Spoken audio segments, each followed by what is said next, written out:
သနာတော်နှစ်2559ခုနှစ်ကောဇာတက္က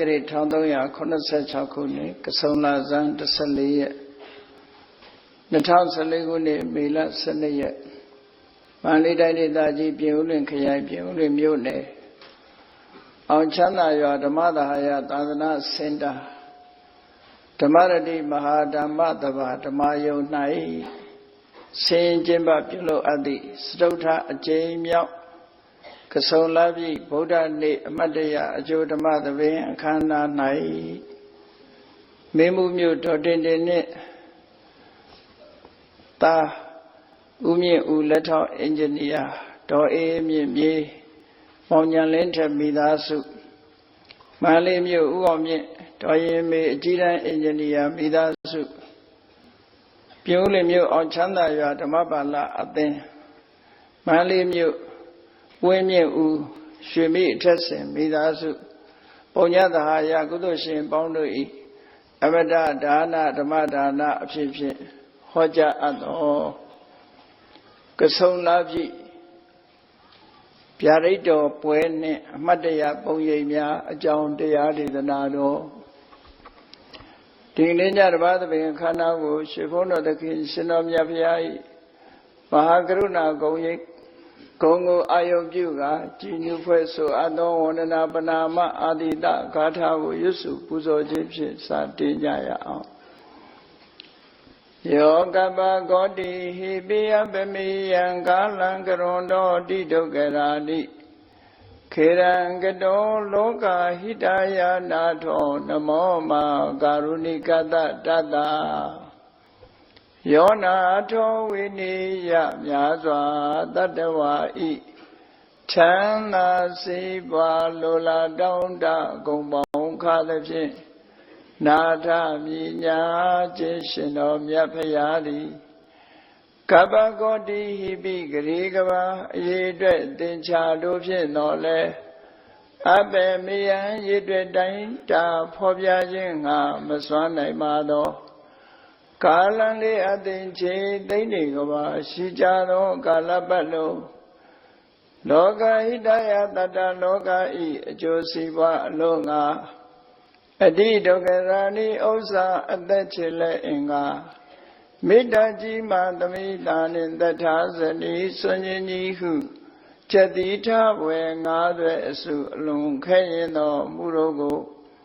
ကရွန်တော်ဘုရားဖြစ်ရန်ဤတန်ကြိုးကုန်အာထုတော်မူရသည်ဖြစ်၍ခေရန်လက်ချေမျက်လုံးအသက်ဆုံးလည်းရဲ့နှလုံးစိတ်ဝံကိုရောဤပင်မှန်ခြင်းတို့ကတောဘဝတဏ္ဍချိန်ဖတ်များစွာရောက်တော်မူခဲ့ရရှာလေပြီမဟာကရုဏီကတတ္တဝါများရင်ဝေသားကဲ့သို့တနာချစ်ခင်မဟာကရုဏာရှင်ဖြစ်တော်မူသော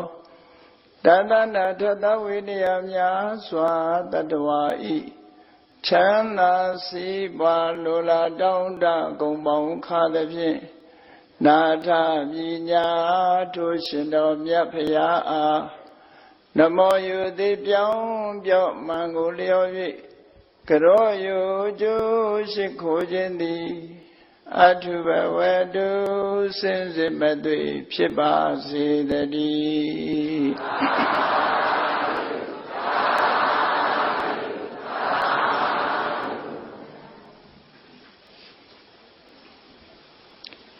ကဆုံလပြည့်ဗျာဒိတ်တော်ပွဲနှင့်အမတ်တရပုံရိပ်များကဆုံလပြည့်ဗုဒ္ဓနေ့လို့သာဝင်သူတော်စင်တို့အတွက်ကိုယ်ွယ်အားထားရမြတ်စွာဘုရား၏အမတ်တရနေ့များ၄ချိန်၄ခါထူးခြားတဲ့အမတ်တရတွေနဲ့ဆုံတွေ့ခဲ့ကြတယ်ဆုံတွေ့ရတယ်ဆိုတာမြတ်စွာဘုရားဘဝဘုရားလောင်းတော်ဘဝနဲ့မြတ်စွာဘုရားရဲ့ဘဝမှာဆုံတွေ့ရတဲ့ထူးခြားချက်တွေကတော့ကဆုံလပြည့်နေ့တိုက်တိုက်ဆိုင်ဆိုင်ပဲဗျာဒိတ်တော်ခံယူခြင်းပထမဆုံးပါရမီတော်မဖြည့်ခင်ကဒီပင်ကရာမြတ်စွာဘုရားနဲ့တွေ့တဲ့အချိန်မှာဗျာဒိတ်တော်ခံယူခဲ့ခြင်းဒီကဆုံလမှာပဲဗျာဒိတ်တော်ခံယူခဲ့တာဖြစ်တယ်ပေါ့ ဗျာဒိတ်တော်ခံဖွားပွင့်ဆန်းလို့အတူကောက်လုပ်ထားတဲ့အတိုင်းနောက်ဆုံးဘဝမှာဖွားတော်မူခြင်းနဲ့ဖျားဖြစ်သို့ရောက်တော်မူခြင်းဘဝဏီကုံချုပ်တော်မူခြင်းလို့ဆိုတဲ့ဒီထူးခြားတဲ့အဖြစ်အပျက်တွေဟာ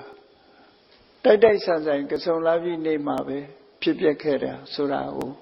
မှတ်သားကြည့်ကြရတာပေါ့အဲ့တော့ဒီကနေ့ကဆုံလာပြီနဲ့ဆက်ဆက်ပြီးတော့လွန်ခဲ့တဲ့ကဘာပေါင်းနဲ့ပြန်ပြောမယ်ဆိုရင်၄သင်္ချေနဲ့ကဘာတသိန်းအထက်ကကဆုံလာပြီနေ့တနေ့မှာဘုရားလောင်းတော်ဟာဒီပင်ကရာမြတ်စွာဘုရားထံကဗျာဒိတ်တော်ကိုခံယူရရှိခဲ့တဲ့အခြေအတင်ဗျာဒိတ်တော်ခံယူခဲ့တဲ့ကဆုံလာပြီနေ့ရဲ့အမတ်တရပုံရိပ်တွေကိုပြန်လီအမတ်ရစိန်သောကဘုရားမြတ်စွာနဲ့ဆက်ဆက်နေတဲ့ဒီကဆုံလမှာဒီတရားကိုအပိုင်းနှစ်ပိုင်းပိုင်းပြီးတော့ပြည့်ပြည့်စုံစုံဗျာဒိတ်တော်ပွဲနဲ့အမတ်တရပုံရိပ်များကိုဟောကြားပေးမှာဖြစ်ပါတယ်ဘုရားပါဠိတော်မှာလာရှိတာကိုကျဉ်းချုပ်ပြီးတော့ဟောပြောမှာဖြစ်လို့မြတ်စွာဘုရားသခင်ကိုရောမြတ်ရဲ့ဘဝနဲ့ဆက်ဆက်ပြီးတော့ဘယ်ပုံဘယ်နည်းဗျာဒိတ်တော်ရခဲ့ပြီးဒီကဆုံလမှာမြည်သည့်စကားတွေကိုမိန့်ကြားခဲ့တယ်မြည်တို့မြည်ပုံကဘာပေါင်း၄အသင်္ချေနဲ့တသိန်းအထက်ကဖြစ်ပျက်ခဲ့တယ်ဆိုတဲ့အလွန်ရှည်ကြာလာတဲ့အတိတ်သမိုင်းကြောင်းကိုပြန်ပြီးစဉ်းစားကြရအောင်အလွန်ရှည်ဝေးတဲ့အတိတ်သမိုင်းဆိုကဘာပေါင်း၄အသင်္ချေနဲ့တသိန်းဆိုတာဟာအမှန်တမ်းရှည်ဝေးလို့ကိန်းကနန်းနဲ့ပြောဖို့ရအမှန်တမ်းခဲနေ၄အသင်္ချေဆိုတာအသင်္ချေရဆိုတာမရေတွက်နိုင်တဲ့ကဘာတွေအဲ့ဒီမရေတွက်နိုင်တဲ့ကဘာတွေမှာဘာဖြစ်လို့၄ကနန်းထည့်ထားရသလဲလို့ဆိုမရေတွက်နိုင်တဲ့အချိန်ပေါင်းက၄ခါလို့ဒီလိုဆိုလိုတာပေါ့နော်မရေတွက်နိုင်လောက်အောင်များပြားတဲ့ကဘာတွေက၄ခါကြုံခဲ့တယ်ရေတွက်လို့ရတာကတသိန်းအဲ့ဒါကိုပဲ၄အသင်္ချေနဲ့တသိန်းလို့ဒီလိုဆိုလိုတာပေါ့အဲ့ဒီ၄အသင်္ချေလို့ဆိုတာမရေတွက်နိုင်တဲ့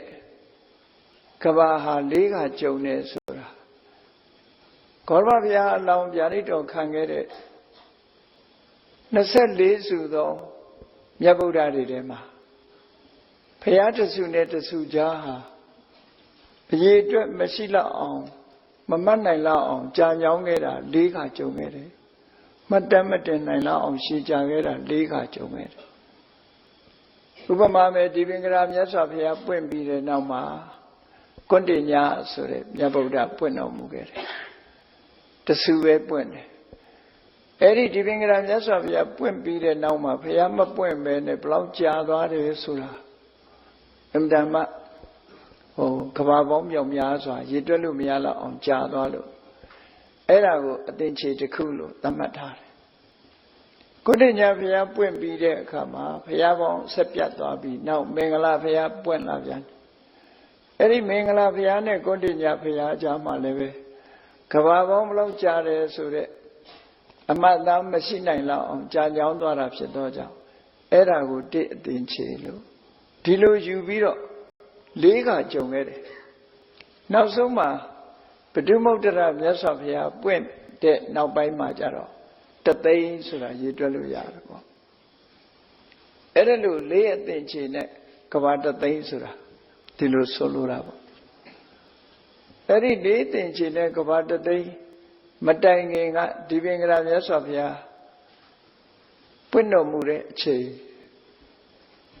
ဘုရားလောင်းကသူဝိရာယသိဖြစ်ပြီးတော့ဗျာဒိတ်ခံခဲ့တဲ့ဒီပုံရိပ်တွေအမှတ်တရတွေကို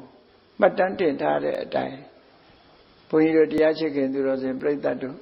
နာယူမှတ်သားပြီးတော့ဘဝဆိုတာ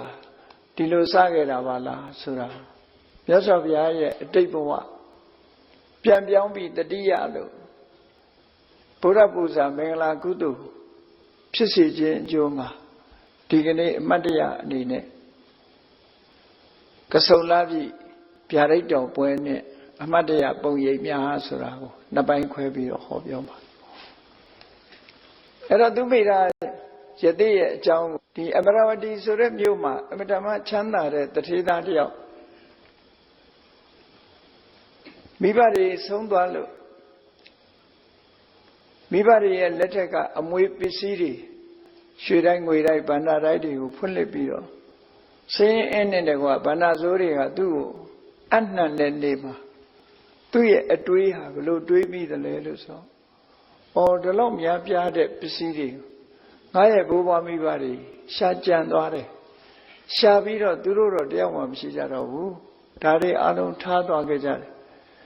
ငါကတော့ထားမသွားတော့ဘူးဒါတွေကိုအကုန်လုံးယူသွားမယ်ဆိုတဲ့စိတ်ကူးအဲ့တော့ယူပုံယူနည်းကတော့ဘဝဆိုတာဒီဘဝကပိုင်ဆိုင်တဲ့ပစ္စည်းနောက်ဘဝကိုဒီတိုင်းယူသွားလို့မရဘူးယူသွားလို့ရတာကုသိုလ်ကောင်းမှုလုပ်ပြီးတော့ဒါလည်းကုသိုလ်ကိုသာယူလို့ရတာဖြစ်တော့ကြောင့်သူမိတာရဲ့တိတ်လေးဟာစဉ်းစားဉာဏ်သူမိတာတထေးသားလေးဟာစဉ်းစားဉာဏ်ရှိရှိနဲ့ရွှေတိုင်းငွေတိုင်းတွေအကုန်ဖွင့်ပြီးတော့ဒါနကောင်းမှုပြုလိုက်တယ်မကုံနိုင်တဲ့အခါကျတော့လိုချင်သူယူပါစေဆိုပြီးတော့အားလုံးဒီပစ္စည်းတွေကိုစွန့်လွတ်ပြီးဘဝလွတ်ရလွတ်ချောင်းတောထွက်သွားခဲ့တာဆိုတာဟိဝတ္တတောင်တန်းကိုအရောက်လှမ်းပြီးတော့တဝူတဲ့ကမ္မထာကျင့်ကြံကြိုးကိုအထုတ်တယ်အဲ့ဒီခေတ်ကတော့သမထကျင့်စဉ်ဆိုတာပေါ့ပေါ့ရောအောင်ကျင့်နိုင်ကြတာပေါ့အဲ့ဒီသမထကျင့်စဉ်ဆိုတဲ့နည်းတွေကိုကျင့်ကြံကြိုးကိုအထုတ်လိုက်တာမကြခင်မဲ့ဇန်နေပေညင်နေရပြီးတော့သမထအောင်မြင်မြင်ဖြစ်ပြီးဒီလိုနေထိုင်တဲ့အချိန်ပဲအချိန်အားရနဲ့ဇန်ပေညင်နေဝင်စားပြီးတော့သူ့ဘဝမှာအဲ့လိုနေတယ်လူလောကနဲ့အဆက်ပြတ်ပြီးတော့နေတော့သူဟိမတာတောင်တန်းမှာလူသားတွေနဲ့ဝေးဝေးကွာကတောအရပ်မှာနေထိုင်နေတဲ့အချိန်လောကမှာဒီပင်ကရာမြတ်စွာဘုရားပွင့်ပေါ်လာခဲ့တာဇန်နေပင်ညင်နေနဲ့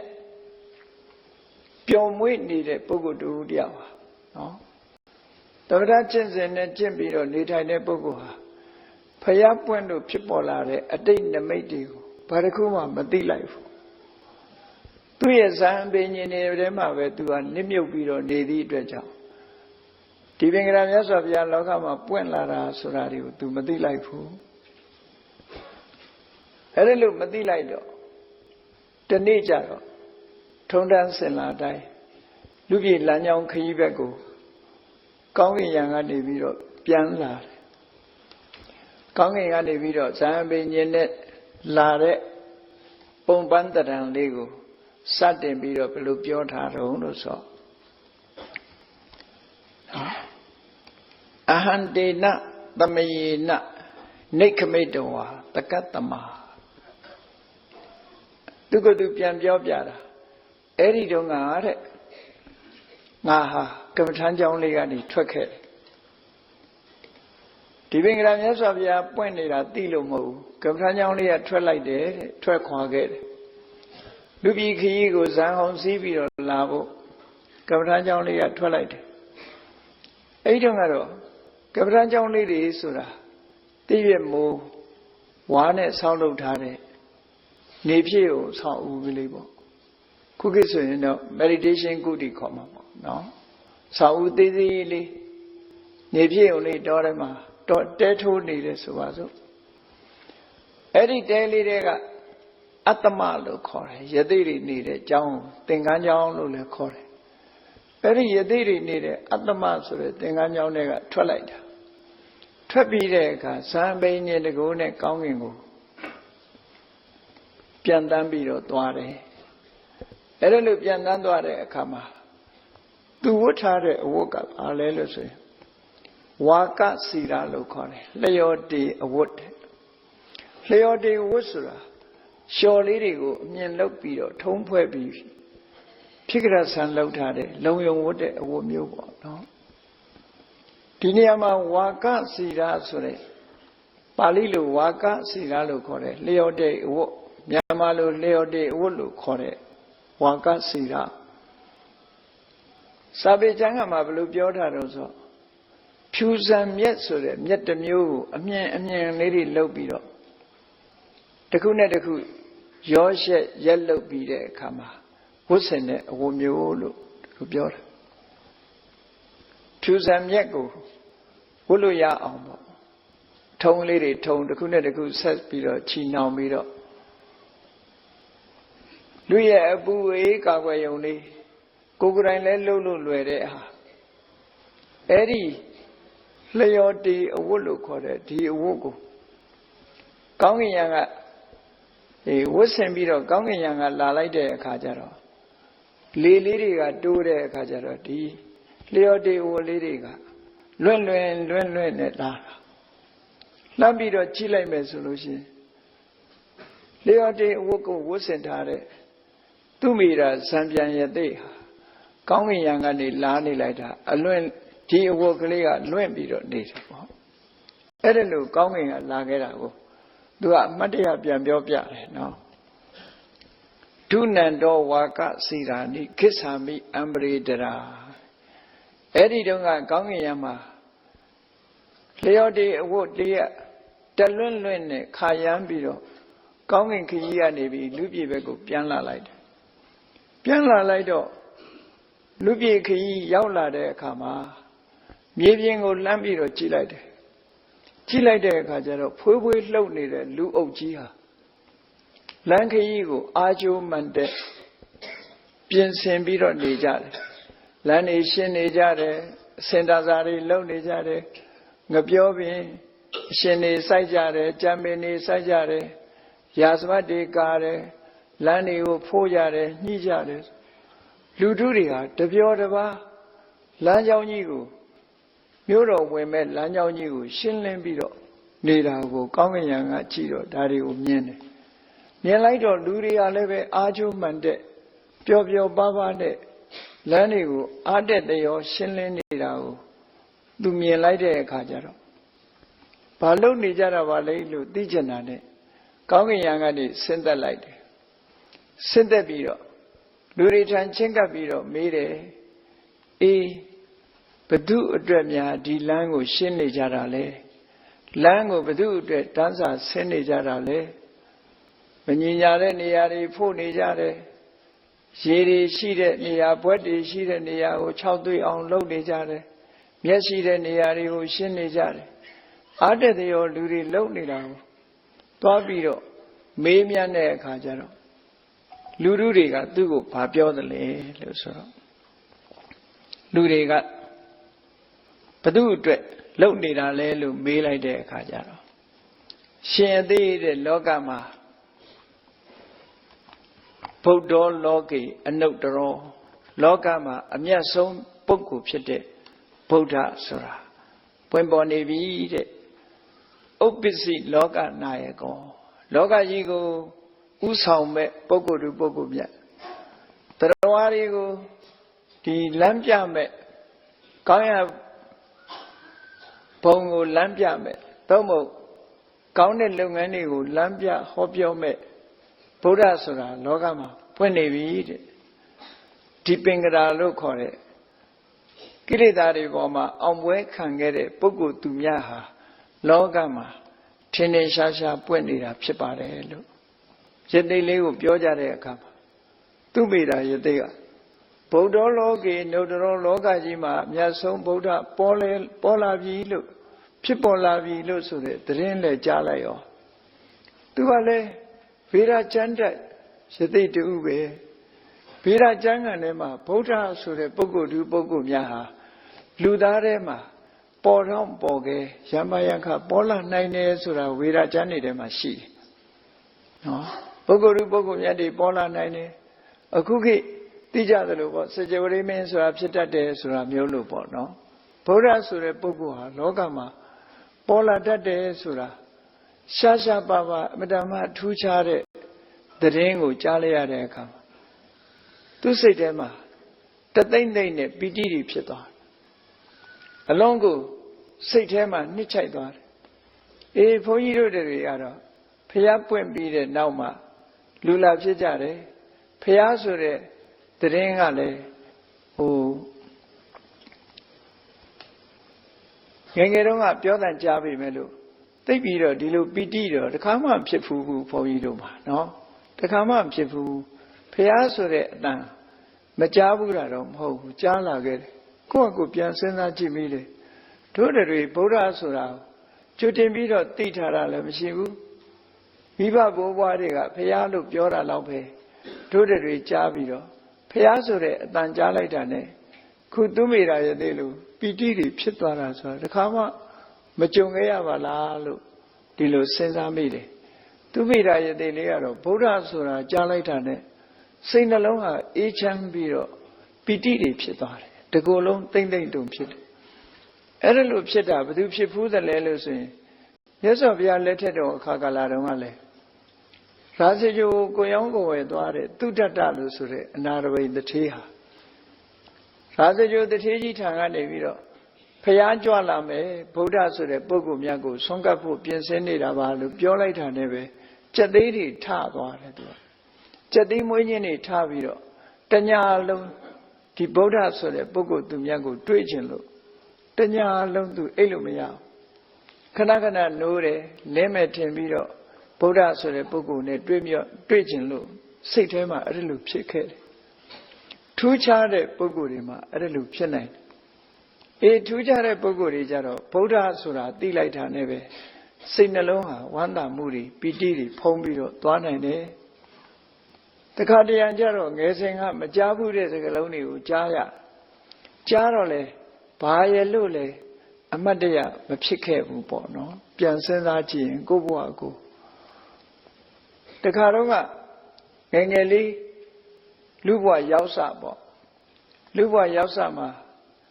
ဘုန်းကြီးတို့မွေးဖွားတဲ့ဒေသကမြစ်နဲ့မလှမ်းမကမ်းအေရဝတီမြေဘေးမှာဆိုတော့မြစ်နဲ့မလှမ်းမကမ်းမှာအဲ့ဒီချိန်မှာတိုင်းပြည်ကလည်းအေးချမ်းတာမဟုတ်ဘူးသဘုံတကန်နေရှိတယ်သဘောတကန်နေရှိတော့ရွာရှိမြစ်ကမ်းမှာလှေတစ်စင်းဆိုင်တယ်ဆိုရင်ရွာလူတွေကဒီဟာကဒစိမ့်တရားတွေလားဘသူတွေလားလှေနဲ့လူတွေလာတာဘယ်ကလူတွေလဲဟောလူကောင်းလားလူဆိုးလားဆိုတာကြေးရွာလူတွေကလူကြီးတွေကအမြဲတမ်းစောင့်ပြီးတော့ကြည့်နေကြတော့မှတ်မိလိုက်တာတော့အဲ့ဒါဘုန်းကြီးတို့ရဲ့တက္ကကြီးကိုအောက်ကလူတယောက်ကပြောသွားတယ်ရွာရှိမှာလှေတစ်စင်းဆိုင်လာတယ်ဒါပေမဲ့လို့အဲ့ဒီလှေပေါ်မှာပါလာတဲ့လူတွေကဗမာတွေပါလို့ပြောသွားတယ်သူကဗမာတွေပါလို့ပြောသွားတော့အဲ့ဒီအချိန်မှာဗမာဆိုတဲ့စကားလုံးကိုစကြဗမာဆိုတာဘာပြောတာပါလဲလို့ဒီလိုပဲစဉ်းစားခဲ့ပြီးတယ်ပေါ့နော်ကိုယ့်ကိုဗမာရဲ့လို့မသိခဲ့ပါဘူးအဲ့ဒီတော့ငယ်သေးတာကိုအဲ့ဒါလို့ဘဝတစ်ခုမှာအစပြုတဲ့အခါမှာအတန်ကြားလို့ပီတိဖြစ်လောက်အောင်ဖြစ်တယ်ဆိုတာဟာအဗ္ဗဓမ္မထူးဆန်းတဲ့အရာတွေကိုတွေ့တဲ့အခါမှာဖြစ်လေဖြစ်ချရှိတဲ့အရာတစ်ခုပဲသူပိရာရဲ့သေးတွေကလည်းဗုဒ္ဓဆိုတဲ့စကားလုံးကြားလိုက်တာနဲ့ကြက်သီးမွေးခြင်းတွေထပြီးတော့ပီတိတွေဖြစ်လိုက်တာသူမှာပီတိတွေဖြစ်ပြီးတော့အဲ့ဒါလို့ဗုဒ္ဓဆိုတဲ့ပုဂ္ဂိုလ်များအတွက်လမ်းရှင်းနေကြတယ်ဆိုရင်တဲ့သူ့ကိုလည်းအခွင့်ပေးပါအောင်သူလည်းရှင်းမရစေပါဝင်ပြီးတော့ကုသိုလ်ယူပါရစေသူစဉ်းစားတယ်ဗုဒ္ဓဆိုတဲ့ပုဂ္ဂိုလ်ဟာကမ္ဘာလောကမှာအလွန်ရှားပါတယ်ယမယံခါမသာလောကမှာပေါ်ထွန်းလာတဲ့ပုဂ္ဂိုလ်မျိုးဖြစ်တယ်အဲ့ဒီလိုပုဂ္ဂိုလ်မျိုးပုဂ္ဂိုလ်တူနဲ့တွေ့တဲ့အခါမှာသူလည်းကုသိုလ်မျိုးစေ့တစ်ခုကိုစိုက်ပျိုးခြင်းပါတယ်ကုသိုလ်ယူခြင်းပါတယ်ဒါကြောင့်မို့လို့သူ့အတွက်လည်းပဲတထောင်တကွေးလမ်းရှင်းမှုအခွင့်ပေးပါလို့ဒီရသေးလေးကတောင်းဆိုလိုက်တာနော်အဲ့ဒါကိုဘယ်လိုမှတ်တမ်းတင်ထားတော့ဆိုဗုဒ္ဓောတိဝဆနံသုတ်တဝါနာပီတိဥပ္ပစီတာဝရီဖျားဆိုတဲ့စကားကြားလိုက်တာနဲ့တပြိုင်နက်ပီတိတွေဖြစ်သွားတယ်စိတ်နှလုံးတွေစက်သီးမွေးခြင်းတွေထပြီးတော့ ဝန္တာကြည်နူးမှုတွေဖြစ်လာတယ်ဣထဘိဇာနိရောပိတံခနောဝေမဥပိစ္ဆကဗုဒ္ဓဆိုတဲ့ပုဂ္ဂိုလ်များနဲ့ပတ်သက်ပြီးတော့ကုသိုလ်မျိုးစေ့ကိုငါလုံးစိုက်ပျိုးမယ်အခွင့်ကောင်းကိုလက်မလွတ်စေနဲ့သူ့ကိုယ်သူအားပေးတာအခွင့်ကောင်းကိုလက်မလွတ်တမ်းငါအရာယူမှာပဲလို့ဆိုပြီးတော့လူတွေကိုခွင့်တောင်းလိုက်တာယတိဗုဒ္ဓတသောတေထဧကောကတံတရာထမေဗုဒ္ဓဆိုတဲ့ပုဂ္ဂိုလ်များအတွက်လမ်းရှင်းနေကြတာဆိုရင်ကျွန်ုပ်ကိုလည်းပဲတဏှာတထောင်ငွေအခွင့်အရေးပေးပါတဲ့အဟံပိသောရိယတာမိအစ္စတံဝတုမာယအဲ့ဒီပုဂ္ဂိုလ်ဗုဒ္ဓဆိုတဲ့ပုဂ္ဂိုလ်များလျှောက်လန်းမှုလမ်းကြောင်းကိုသူလည်းပဲပါဝင်ပြီးတော့ရှင်းလင်းပြရစေကုသိုလ်ယူပြရစေလို့ရသေးလေးကအဲ့ဒါလို့ပြောတယ်ပြောရင်းကသူ့ကိုတထောင်တကွေးပေးလိုက်တာအဲ့ဒါလို့ပေးလိုက်တဲ့အခါမှာသူကသူ့စိတ်ထဲမှာဗုဒ္ဓဆိုတဲ့ပုဂ္ဂိုလ်များနဲ့ငါတွေ့ရတော့မှာပဲလို့စိတ်ထဲမှာကြည်နူးဝမ်းသာရင်ဗုဒ္ဓအကြောင်းကိုစဉ်းစားရင်းနဲ့လမ်းကိုရှင်းနေလိုက်တာသူရှင်းလို့မပြီးခင်ပဲခက်လန်းလန်းမှာပရိသတ်ကြီးကလှုပ်နဲ့ဖြစ်လာတယ်ပရိသတ်ကြီးကလှုပ်နဲ့ဖြစ်လာပြီးတော့မြတ်စွာဘုရားဒီပင်ကရာမြတ်စွာဘုရားကနောက်ပါယဟန္တာတသိန်းခြံရံပြီးတော့ကြွလာတဲ့အခါတီးလိုက်ကြမှုတ်လိုက်ကြသာဓုတန်နေညာလို့ဘုရားကိုကြိုးဆိုပြီးတော့လာလိုက်ကြတာအဲ့ဒီသူတို့ရှင်းနေတဲ့လမ်းတစ်လျှောက်လုံးဟာဆူညံပြီးတော့နော်ဘုရားကိုကြိုးဆိုတဲ့လူထုပရိသတ်ကြီးရဲ့ပဲ့တဲ့နံကဟိမ့်ပြီးတော့နေတယ်လူတွေမကဘူးတဲ့အဲ့ဒီအချိန်မှာကောင်းကင်ယံကနတ်တွေကလည်းနတ်စီတွေတီးပြီးတော့မြတ်စွာဘုရားသခင်ကိုရောမြတ်နဲ့ယဟန်တန်ဃာတွေကြွလာတယ်လမ်းကိုပတ်မွေရာတွေကျဲချပြီးတော့ပူဇော်လိုက်ကြတာကြိုဆိုကြတယ်တူရိယာတွေနဲ့တိမှုတ်ကြတယ်နော်သာရုသန်တွေကျူးရင်ကြတယ်အဲ့ဒီလိုကျူးရင်နေတာနတ်တွေကောင်းကင်ယံကနေပြီးတော့ပန်းမိုးတွေရွာချနေတာကိုလေလူတွေကမြင်ကြတယ်တဲ့လူတွေကလည်းလူတွေဆိုတာနတ်တွေကိုမြင်ကြရတာမဟုတ်ဘူးခါတိုင်းအချိန်မှာဒီအချိန်မှာကောင်းကင်ယံကပန်းနေကျဲချနေတဲ့မြတ်စွာဘုရားကိုပူဇော်နေကြတဲ့နတ်တွေပြမာတွေကိုလူတွေကအထင်သာကြီးပဲမြင်ကြလူတွေနတ်တွေအချင်းချင်းအားလုံးဖက်လဲတဲ့တွေ့ဆုံကြရမြတ်စွာဘုရားသခင်ကိုရောမြတ်ကိုလူသားတွေကလည်းပဲမြေပြင်ပေါ်မှာပန်းမျိုးစုံဖြန့်ခင်းပြီးတော့မြတ်စွာဘုရားအပေါ်မှာပန်းပွင့်နေနဲ့ကျဲဖြန့်ပြီးတော့ပူဇော်ပြီးတော့လာကြတယ်အဲ့ဒါလို့ဖျားကမပြီးခင်လမ်းရှင်းနေတဲ့အချိန်လေးမှာသူမိရာယသိလမ်းရှင်းတဲ့အနီးပါးတီအောင်ရောက်လာအောင်ပဲ့တဲ့နံတွေထပ်ပြီးတော့ရောက်ရှိပြီးတော့လာတော့ယသိလေးကသူ့ကာယစွမ်းအားနဲ့ခင်းတဲ့နေရာလေးမှာလူတရက်စာလောက်ကညွန်လေးတွေကိုဖို့ဖို့ရွှွညွန်ရှိနေတဲ့နေရာလေးကိုဖို့ဖို့ရသူအချိန်မရလိုက်ဘူးအချိန်မရလိုက်တော့သူဘာလုပ်တယ်ဆိုတာကိုပြောပြတယ်သူကနော်သူဘာလုပ်တုံးဆိုတော့ယသိဆိုတာစံจิตထုံးထားတာစတုံးပါအဲ့ဒီစံจิตကိုဖြေလိုက်တယ်ဆံမင်းကိုဖြန့်ချလိုက်တယ်ဖြန့်ချပြီးတော့သူ့မှာပခုံးမှာပါလာတဲ့တားရည်ຫນွယ်တွေကိုအဲ့ဒီရွှွညွန်ပေါ်မှာဖြန့်ခင်းလိုက်တယ်သူဝတ်ထားတဲ့ဒီရှော့တေသင်္ကန်းကိုလည်းရှော့တေအဝတ်ကိုလည်းလျော်တေအဝတ်ကိုလည်းရွှွညွန်နေပေါ်မှာဖြန့်ခင်းလိုက်တယ်ဖြန့်ခင်းပြီးတဲ့အခါမှာမြတ်စွာဘုရားဘက်ကိုဥလှဲ့လို့အလျားမှောက်ပြီးတော့အဲ့ဒီနေရာမှာရွှွညွန်နေပေါ်မှာမထီရအောင်လို့ဆိုပြီးတော့မြတ်စွာဘုရားဘက်မှာတရားကဲ့သို့ရှုံ့ဘွက်ပေါ်ပြန်ခင်းပြီးတော့မှောက်လျက်သားအနေထားနေပြီးတဲ့အခါမှာသူကဘာလျှောက်တာတော့ဆိုအကမိတဝါနမံဗုဒ္ဓောတဟသိတ္တေဟိခိစ္စတုသူနှုတ်ကမြက်ပြီးတော့လျှောက်လိုက်တယ်တပည့်ပရိသတ်နဲ့တကွမြတ်စွာဘုရားသခင်ကိုရောမြတ်တပည့်တော်ကိုနင်းပြီးတော့သွားပါတဲ့ဟောဒုက္ခနာကိုပေါ်နင်းသွားပါရွှွညွန်ပေါ်မနင်းပါနဲ့သူ့ပေါ်နင်းပါလို့နော်အဲ့ဒါလို့ပြောပြီး Manan Galali Ekameta Hidayami Boydadi Shunyomo Manema Davido Nindwaba Davido Nindwalushin Davido Dwe Kanyu Chandari Yabu Jimare Kudogamu Pimavado Davido Gongenya Danado Afin Davido Boga Davido Shao Lambido Ninjaro Mubalu No Tuye Ateko Sunlobido Yasavia Jame Lama Alea Mobido Dada came below. Yes, of Yago, that's some below. Ludan like the good Gamu to low like the Tegayaro, Evdama Chimare, good Gamu to Kubi. Pablo Rosero. Yes, of Yane Tangarida, gave you two bomber, nature dormants, additions, Yam Shibuli. Totally, at the machine I move so I would deep below, go away. At that goes some below, two bomber, ninja double. At that goes some below, flew down up shit about. Dajabu. Yomo woman, the video, name below, the video, alone the video boga, name below, Joro Mujava. Tilu, shout like that. Erelu shout like the Kajaro. Yes, of the other king, Goromiaga.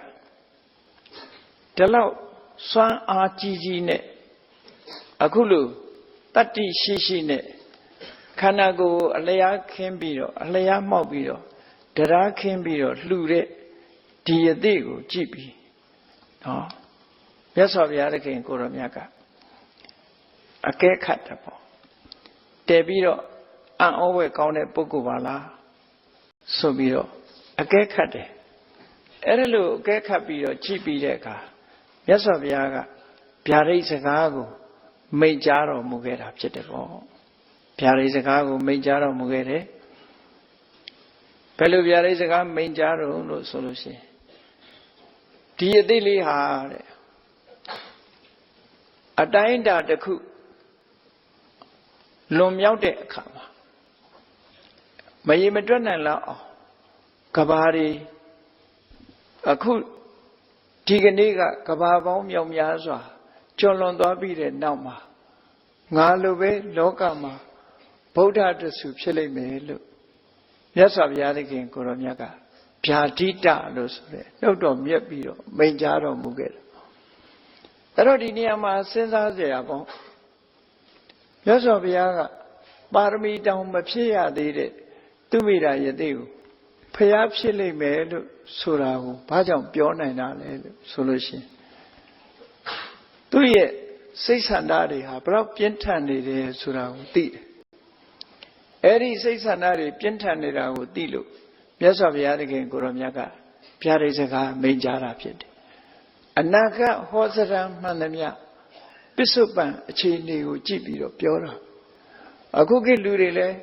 ပစ္စုပန်အခြေအနေတစ်ခုကိုကြည့်ပြီးတော့အနာဂတ်ကိုကြိုပြောနေကြတာပဲ။လိမ့်လိမ့်မာမာနေတယ်စာကြိုးစားတယ်ဆိုတဲ့ကလေးကိုကြည့်ပြီးဒီကလေးလေးကတော့ကြီးပွားမှာပဲပညာတတ်ကြီးဖြစ်မှာပဲလို့ပြောတာလိုပဲပေါ့မိုးလေဝသဌာနကလူတွေကလည်းပဲဒီပင်လယ်အော်ထဲမှာပင်လယ်ထဲမှာမုန်တိုင်းတွေဆင်းနေပြီဆိုရင်ဘယ်နေ့မိုးရလိမ့်မယ်ဘယ်နေ့မုန်တိုင်းတိုက်လိမ့်မယ်ဆိုတာသူတို့ပြောကြတာပဲကြိုပြီးတော့ပြောနေတာနောက်ဆုံးမှဘယ်နေ့ငရင်လှုပ်မယ်ဆိုတာတောင်ကြိုတင်ပြောတယ်ဘယ်နေ့မှလက်ကျလိမ့်မယ်နော်နေကျလိမ့်မယ်ဆိုတာတွေလည်းကြိုတင်ပြီးတော့ပစ္စုပန်အခြေအနေတစ်ခုကိုကြည့်ပြီးတော့ကြိုတင်ပြောတာဒီပင်ကရာမြတ်စွာဘုရားကြတော့စွန့်ဟိတ္တိကဘယ်သူနဲ့မှမတူတဲ့စွန့်ဟိတ္တိရှိတဲ့ပုဂ္ဂိုလ်လူပုဂ္ဂိုလ်များကြီးဆိုတော့အနာဂတ်အလွန်ရှည်ဝေးတဲ့ကာလကိုမှတ်မြောက်ပြီးတော့ကြည်နိုင်တဲ့ပစ္စုပန်အခြေအနေတစ်ခုကိုဆင်ခြင်သုံးသပ်ပြီးတော့ဒီပုဂ္ဂိုလ်လူပုဂ္ဂိုလ်များဟာဖျားဖြစ်လိမ့်မယ်ဆိုတာကိုဗျာဒိတ်စကားမိန့်ကြားသွားတာဖြစ်တယ်ပေါ့အဲ့ဒီမှာဘုရားလောင်းလေးကသူမိတာယသိကဒီရွှွညွန်ပေါ်မှာဝတ်ဆွင်းပြီးတော့ဖျားကိုတရားခင်လှူပြီးတဲ့အခါမှာသူဘာတွေတွေးလိုက်တုံးဆိုတော့ဣစ္ဆမာနောအဟံဣစ္ဆကိလေသေဃာတိယမဟံပ သူ့ရဲ့စွမ်းရည်တတ္တိကိုသူသိတယ်ဒီကနေ့ငါတရားတို့တရားမြတ်ရခြင်းနဲ့ကိရိတာတွေကိုပယ်ခြင်းနဲ့ဆိုလို့ရှိရင်ငါဟာဒီကနေ့မှာပဲတရားတို့တရားမြတ်ရနိုင်တဲ့ပုဂ္ဂိုလ်ဖြစ်တယ်လို့သူ့ရဲ့အစွမ်းတတ္တိကိုသူသိပြီးတော့အဲ့ဒီနေ့မှာသူ့ခေါင်းထဲမှာဘာတွေပေါ်လာတယ်လဲဘာလှုပ်ချင်တဲ့စိတ်တွေပေါ်လာတယ်လဲလို့ဆိုကိမေအညာတဝေသေနဓမ္မံသစ္စိကတိနေတာဒီပင်ကရာမြတ်စွာဘုရားထံမှာတဲ့မထင်မရှားတပည့်ယဟန်တစ်ပါးအနေနဲ့တရားဓုတရားမြတ်ကိုမျက်မှောက်ပြုခြင်းဖြင့်ငါလိုပုဂ္ဂိုလ်မျိုးမှာဘယ်လိုတန်ဖိုးရှိမှလဲထူးခြားတဲ့ပုဂ္ဂိုလ်တွေကကိုနော်ဒီကိုယ့်ရဲ့အရေးချင်းကိုသိပြီးတော့ကိုယ့်ဘဝတိုးတက်အောင်လုပ်လို့ရှိကြတယ်ပြောမယ်ဆိုလို့ရှိရင်ဒီအတွေးဟာအရေးချင်းပေါ်မှာအာယုံပြုတ်ပြီးတော့ထင်မြင်မှုမာနတရားလို့ပြောရတယ်ပေါ့မာနဆိုတဲ့တရားဟာအကုသိုလ်တရားဖြစ်တော်လဲပဲသူကကောင်းတဲ့ဘက်ကိုဥတည်ပြီးတော့သွားတာကောင်းတဲ့ဘက်ကိုဥတည်သွားတာပြောရမယ်ဆိုရင်ဒီမာနကြောင့်တရားဓုတရားမြတ်မရလိုက်ပဲနဲ့နောက်ဆုံးမှာတန်တရားထဲမှာလဲပြီးတော့ဖျားဖြစ်လို့ရောက်မှဒေသင်္ချေနဲ့ကဘာတသိဒုက္ခခံပြီးတော့မှဖျားဖြစ်သွားတယ်။ဘာလဲလို့ဆိုရင်ငါလိုစွန့်ရည်တတ္တိရှိတဲ့ပုဂ္ဂိုလ်ဟာမထင်မရှားမသွားခြင်းဘူးတရားမတူမရခြင်းဘူးဖျားဖြစ်ပြီးမှသွားမယ်ဆိုတဲ့ကိုယ့်ကိုယုံကြည်ချက်အဲ့ဒီယုံကြည်ချက်ကအကောင်းဘက်ကိုဥဆောင်သွားတယ်လို့ဒီလိုဆိုတာပေါ့နော်အဲ့ဒါကိုလေမာနလို့ပဲပြောတယ်ကိမေအညာတဝေသေနဓမ္မံသစ္စိကတိနေတာဒီပင်ကရာမြတ်စွာဘုရားထံမှာမထင်မရှားယဟန်တစ်ပါးအနေနဲ့တရားဓမ္မကိုမျက်မှောက်ပြုခြင်းဖြင့်ငါမှာဘာအကျိုးရှိမှလဲ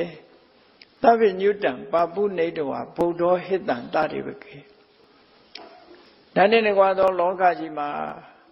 သဗ္ဗညုတဉာဏ်ကြီးကိုရပြီးတော့ငါလည်းပဲဗုဒ္ဓတဆူဖြစ်ရမယ်ဟောသူစိတ်တယ်ငါလည်းပဲဗုဒ္ဓဖြစ်ရမယ်ဖြစ်ကိုဖြစ်ရမယ်လို့စိတ်ထဲမှာကြီးမားတဲ့ဆန္ဒစိတ်တွေတဖွာဖွာဖြစ်လာတယ်အဲ့ဒါကြောင့်လို့ဒီစကားကိုပြောတယ်နောက်တစ်ခုကဂိမေဧကေနတိန်နေနပုရိသေနဓမ္မတတိနာငါလိုစွမ်းရည်တတ္တိသိပြီးတော့သူရတ္တိနဲ့ပြေဝတယ်ယောက်ျားကောင်းတယောက်ဖြစ်ပါရဲ့တန်းနဲ့တယောက်တည်းအလွတ်ယုံတာဟာဘာတန်ဖိုးရှိမှလဲဒါလောကမှာလူတွေဒီလိုစဉ်းစားလို့ရှိကြတာပဲတတ္တိဗျတ္တိနဲ့ပြည့်စုံတဲ့ပုဂ္ဂိုလ်တွေဟာငါတယောက်တည်းသွားလို့ဘာလို့မှလဲအများအတွက်လုပ်မယ်ဆိုတဲ့စိတ်ဓာတ်ပရဟိတစိတ်ဓာတ်လို့ပြောအဲ့ဒီစိတ်ဓာတ်အလွန်မြင့်မြတ်တယ်ကိုတယောက်တည်းကိုကြိုးရှာပြီးကိုလူယုံသွားလို့အလကားအများအတွက်ငါအလုပ်လုပ်မယ်အများကိုအတူသွားမယ်အများနဲ့အတူသွားမယ်အများကိုကဲတင်မယ်အများဒုက္ခတွေကိုငါ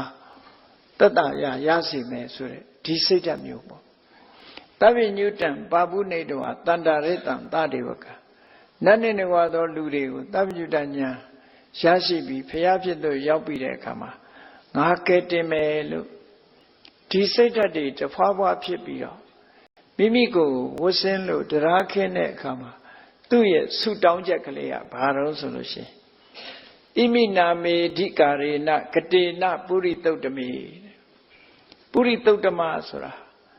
အမှန်တမ်းမြင့်မြတ်တဲ့ပုဂ္ဂိုလ်ပုဂ္ဂိုလ်ဓုပုဂ္ဂိုလ်မြတ်ဒီပင်ကရာမြတ်စွာဘုရားဆိုတာပုဂ္ဂိုလ်ဓုပုဂ္ဂိုလ်မြတ်ပဲလောကမှာအမြတ်ဆုံးဖြစ်တဲ့ဒီပင်ကရာမြတ်စွာဘုရားနဲ့ပတ်သက်ပြီးတော့သူလုံးလိုက်ရတဲ့ကြီးမားတဲ့ကုသိုလ်တရားတဲ့ဘာကုသိုလ်တရားလဲလို့ဆိုရင်မြတ်စွာဘုရားသူခန္ဓာကိုယ်ကိုလှူလိုက်တဲ့ကုသိုလ်တရားပဲသူခန္ဓာကိုယ်ကိုလှူတာတာမန်ပြင်မပစ္စည်းကိုလှူတာမဟုတ်ဘူးသူခန္ဓာနဲ့သူအသက်ကိုလှူတာဘလောက်တတ္တိကောင်းတယ်ဆိုတာစဉ်းစားကြည့်နော်အပြင်ကပစ္စည်းဆိုတာလူတွေလှူနိုင်ကြတယ်ထားအသက်နဲ့ခန္ဓာကိုလှူဖို့ဆိုတာအလွန်ခဲနေဒါကြောင့်အဓိကာရလွန်လွန်ကဲကဲလုပ်တဲ့ကုသိုလ်ကောင်းမှုလို့ပြောတာ တာမန်ကုသိုလ်ကောင်းမှုမဟုတ်ဘူးလွန်လွန်ကဲကဲလှုပ်လိုက်တဲ့ကုသိုလ်ကောင်းမှုအဲ့ဒီလွန်လွန်ကဲကဲလှုပ်လိုက်တဲ့ကုသိုလ်ကောင်းမှုဟာဘယ်သူအတွက်လှုပ်ထားလဲလို့ဆိုရင်ဒီပင်ကရာမြတ်စွာဘုရားအတွက်အမြတ်ဆုံးသောပုဂ္ဂိုလ်မြတ်အတွက်ဒီအလုပ်ကိုလုပ်တယ်အဲ့ဒီအလုပ်ကိုလုပ်တဲ့ဒီကုသိုလ်ကောင်းမှုဟာသဗ္ဗညုတံပါပုနေတောဟာတာရေမိစနတံဘဟောသဗ္ဗညုဘုရားဖြစ်လို့ရောက်သွားပြီးတော့တရားများကိုကဲ့တင်နိုင်တဲ့ပုဂ္ဂိုလ်မြတ်ဖြစ်ရပါလို့ဤလို့သူမိတာအဲ့ဒါလို့ဆုတောင်းလိုက်တာနော်တန္တာရသောတံစိတ်နေတဝါဝိဋ္ဌံတစ်တဝါတယောဘဝေခေါင်းထဲမှာဖျားဆုတောင်းတဲ့စကလုံးလေးတွေပေါ့ဖျားဖြစ်ဖို့ဆိုတာတန္တာရသောတံစိတ်နေတဝါတန္တရာရေရင်ကြီးစီးနေတဲ့အမျက်မပြတ်စီးနေတဲ့တန်တရားရေစည်းကြောကြီးကိုဖြတ်တောက်ပြရမယ်မဖြတ်နိုင်လို့ရှိရင်ဆက်စီးမှာပဲသူကအဲ့တော့ဘဝတန်တရားခရီးကြီးကိုဖြတ်တောက်လိုက်ပြီးဝိဋ္ဌံတစ်တဝါတယောဘဝေဘဝ၃ရပ်ကိုဖြတ်စည်းပြလိုက်မယ်ဘဝဆိုတာကံတရားကြောင့်ဖြစ်ပေါ်နေတဲ့ခန္ဓာတွေကံတရားကြောင့်ဖြစ်ပေါ်နေတဲ့အနေအထားမျိုးတွေအဲ့ဓာတွေကိုဖြတ်စည်းပြနိုင်ပြီးတရားတွေနိဗ္ဗာန်ကိုပို့တယ်ဆိုတာဟာကိလေသာရေရင်ကြီးကိုဖြတ်ရမယ်နော်ဘဝတွေကိုဖြတ်စည်းပြနိုင်ရမယ်အဲ့ဒါဖြတ်စည်းပြဖို့ဟိုဘက်ကန်းကိုဖြတ်ကျော်ပြီးတော့ပို့ဖို့ဆိုတာဘာနဲ့ပို့မလဲပဂရိရေရင်ဆိုလို့ရှိရင်လှေသင်းမောနဲ့ပို့တယ်ဒါကြတော့တရားတိဟုသောလှေသင်းမောနဲ့ဟိုဘက်ကန်းကိုရောက်အောင်ပို့မယ်ဓမ္မနာဝံတမာရုံရှတန္တရတ္တံတတေဝကဓမ္မဆိုတဲ့လှေသင်းမောကြီးကိုစီးပြီးတော့ဟိုဘက်ကန်းကိုတရားတွေကိုအရောက်ပို့မယ်လို့စိတ်ထဲမှာအဲ့ဒါလို့ဖရာရဲ့ရှေ့မှာဒီခန္ဓာကိုယ်ကိုဝတ်ဆင်တရားခင်းပြီးတော့သူမိတာရဲ့သိလေးဟာအခုလို့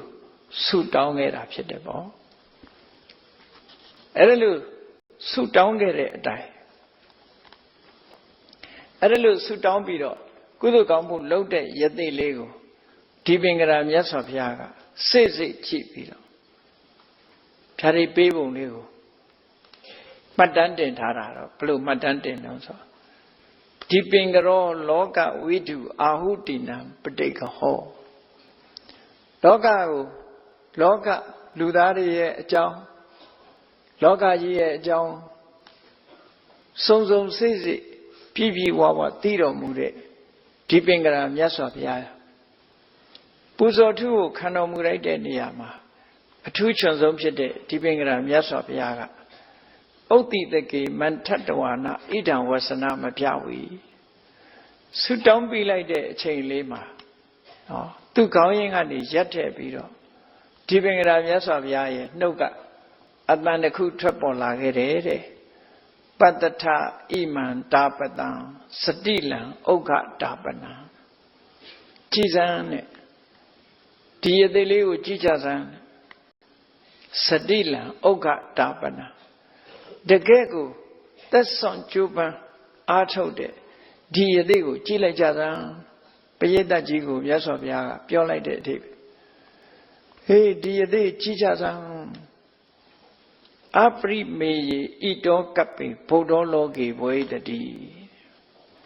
ဒါလောက်စွမ်းရည်တတိတွေပြည့်ပြီးဒါလောက်စွန့်စွန့်စားစားအလုံးလုံးတဲ့ပုဂ္ဂိုလ်ဒါလောက်စွန့်စွန့်စားစားကုသိုလ်ကောင်းမှုလုပ်တဲ့ပုဂ္ဂိုလ်ဟာဒီကနေ့ကနေပြီးတော့မရေမတွက်နိုင်တဲ့ကဘာတွေလွန်သွားတဲ့အခါမှာဗုဒ္ဓောလောကေဘဝိတတိလောကမှာဗုဒ္ဓဖြစ်လိမ့်မယ်ဆိုတဲ့ဒီဖြာဒိစကားကိုမိန့်ကြားတော်မူလိုက်တာဖြစ်တယ်ပေါ့အဲ့ဒီဗျာဒိစကားမိန့်ကြားတဲ့နေ့ဟာကဆုံလာပြီနေပဲဒါမို့ဝိတာခာဆိုတဲ့နက္ခတ်နဲ့ရှင်ပြီးတော့ဗျာဒိစကားမိန့်ကြားခဲ့တာအဲ့ဒါကိုထည့်သွင်းပြီးတော့သူမိတာဘဝကနေပြီးဗျာဒိစကားရလိုက်တဲ့နေတူးနေမြဟာကဆုံလာပြီနေပဲဖြစ်တယ်ဆိုတာကိုမှတ်တမ်းတင်ကြအဲ့ဒါလို့ဗျာဒိစကားမိန့်ကြားလိုက်တဲ့အခါမှာဣ Itan Totwana Wasana Atamata Mahedino Amodita Naramaru Buddha Pisin Kuro Ayan Chino Luriha Yasavia Pure like this Gago Tibingram Yasavia Major like this Gago Alo Nasa Sajaya Nasa Sajalati Chile Jazan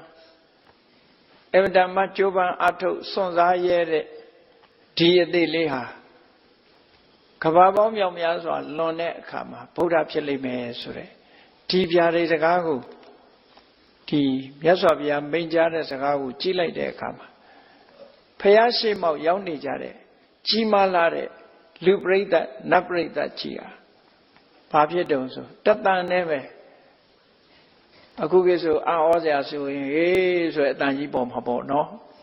Turu Leve at Karego and Obido Boza Bota Pisin Guro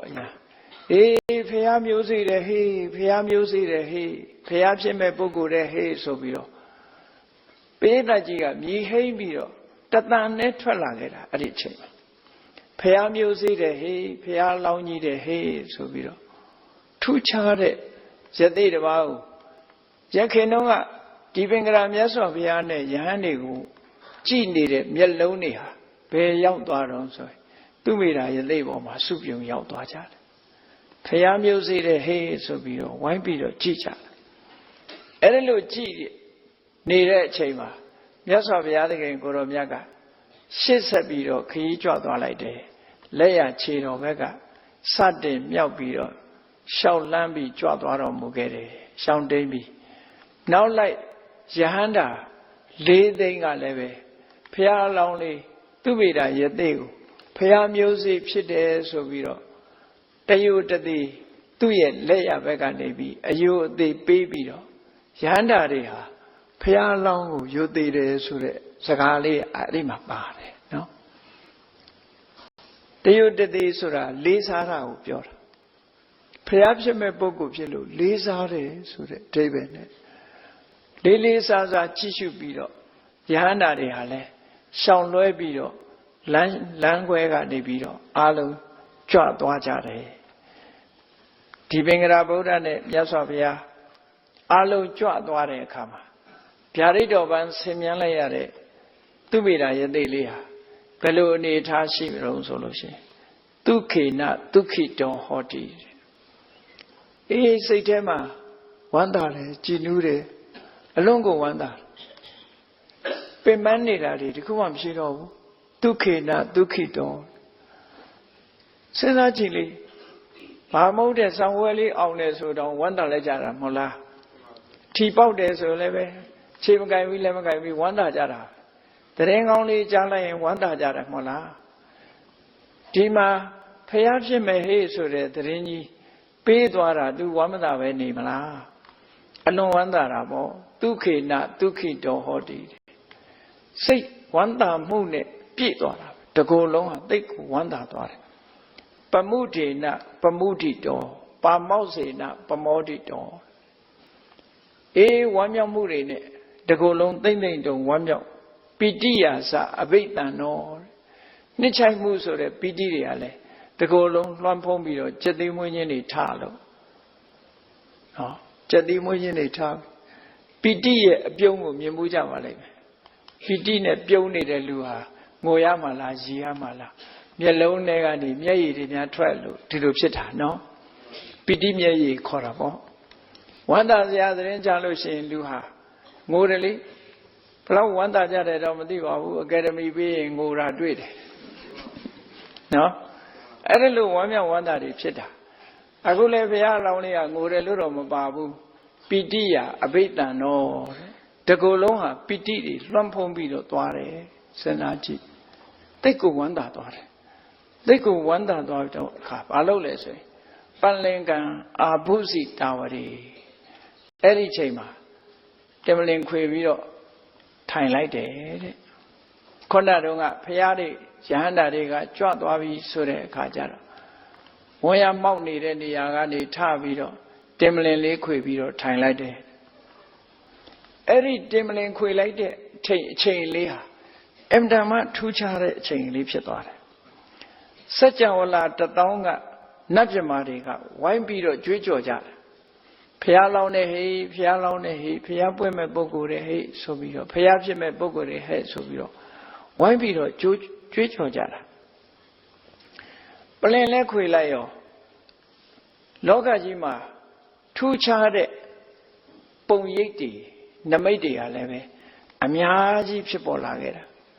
အားလုံးဟာခါတိုင်းနဲ့မတူပဲနဲ့သူတင်မြင်ခွေလိုက်တဲ့အချိန်လေးကနေစပြီးတော့ထူးခြားတဲ့ပုံရိပ်တွေဟာလောကကြီးတစ်ခုလုံးမှာပေါ်လာတယ်တဲ့ယာပုပ္ပိဘောဓိတတ္တနံပလင်ကံဝရမာဘုစီရှေးတုန်းကဘုရားအလောင်းနေတင်မြင်ခွေလိုက်တာနဲ့တပြိုင်နက်တဲ့နိမိတ်တာနိပဋိတန္တိတာနိအစ္ဆပဋိတရေအဲ့ဒီတော့ကဒီထူးခြားတဲ့အတိတ်နမိတ်တွေဟာပေါ်လာတယ်လို့ပဲ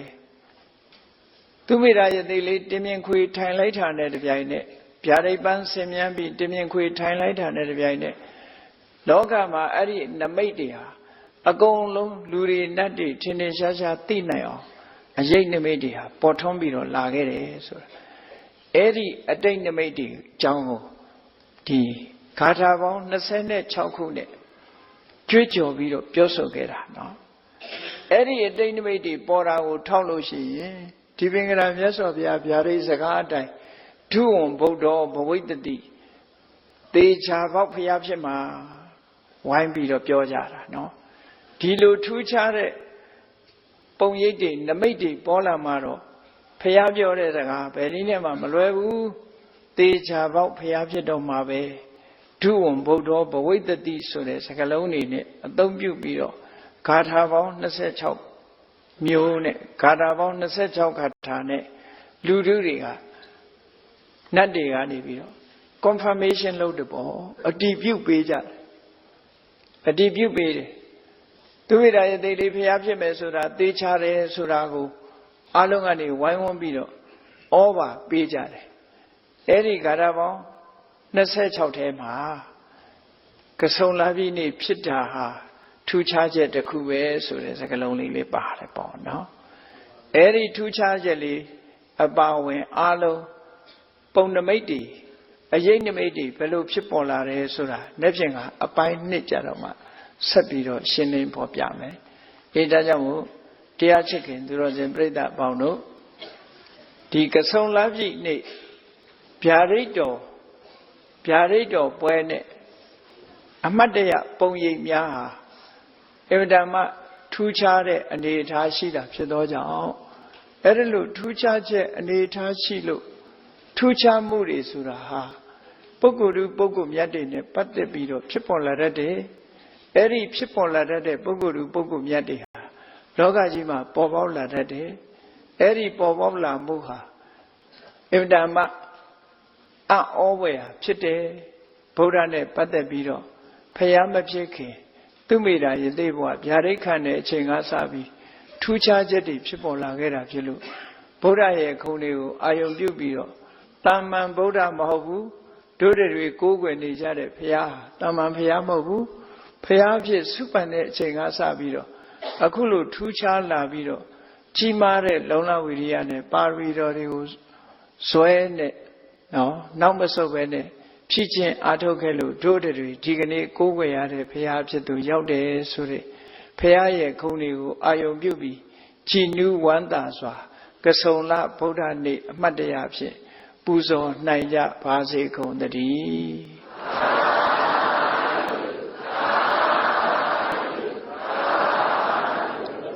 မေတ္တာပို့ရအောင်တတ္တဝါများစွာဘေးရန်กว่าချမ်းစေတတ္တဝါများစွာဘေးရန်กว่าချမ်းသာကြပါစေမေတ္တာရေချမ်းသုံးငါဖြံငြိမ်းချမ်းကြပါစေမေတ္တာရေချမ်းသုံးငါဖြံငြိမ်းချမ်းကြပါစေ သက်ရှိကျမ်းမာစိတ်ချမ်းသာလိုရာဆန္ဒပြည့်ပါစေသက်ရှိကျမ်းမာစိတ်ချမ်းသာလိုရာဆန္ဒပြည့်ပါစေဘုံလန္တာဒုက္ခပင်ကစားမေတ္တာပုံနေတုသင်္ကမ